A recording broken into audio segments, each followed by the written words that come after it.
இது உங்கள் 12 tech media. உங்கள் வாழ்க்கையை மாற்றும் ஒரு சிந்தனையுடன் இன்றைய வீடியோ. மன அழுத்தம், டிப்ரெஷன். மன அழுத்தத்தின் வெளிப்பாடு ஒன்றும் செய்யத் தோன்றாமல் இருப்பது. நீங்க சோம்பேறி இல்ல, சோர்ந்து போயிருக்கீங்க. ஒரு வேலையில் ஈடுபடும் பொழுது அதிகம் செய்தால்தான் வெற்றி அப்படின்னு நாம நம்ப வைக்கப்பட்டோம். ஆனா இது வளர்ச்சியா இல்ல ஒரு இல்யூஷனா? ஒவ்வொரு நிமிஷமும் ஆப்டிமைஸ் பண்ண ஆரம்பிச்சதும் நாம மனிதன் இல்ல, மெஷினா மாற ஆரம்பிச்சோம்.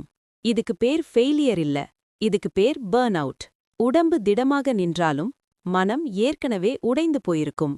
எஃபிஷியன்சி நம்ம வாழ்க்கையோட கோல் இல்ல, நல்லா வாழ்றதுக்கான ஒரு டூல் மட்டுமே. எல்லாம் செய்ய வேண்டிய அவசியமில்ல. உங்களுக்கு எது தேவை என்று மனதில் படுகிறதோ அது மட்டும் செய்தால் போதும். உங்களை சரி பண்ண ப்ரொடக்டிவிட்டி தேவையில்ல, உங்களுக்கு நல்ல கனெக்டிவிட்டி மட்டுமே தேவை. இந்த தகவல் உங்கள் மனதில் டச் ஆயிருந்தா நீங்க ஒருபோதும் உடைய மாட்டீர்கள். இந்த சிந்தனை உங்களுக்கு பிடித்திருந்தால் 12 டெக் மீடியா சேனலை சப்ஸ்கிரைப் செய்ய மறக்காதீங்க. இந்த வீடியோவை உங்கள் நண்பர்களுடனும் பகிருங்கள். நன்றி நண்பர்களே, மீண்டும் சந்திப்போம்.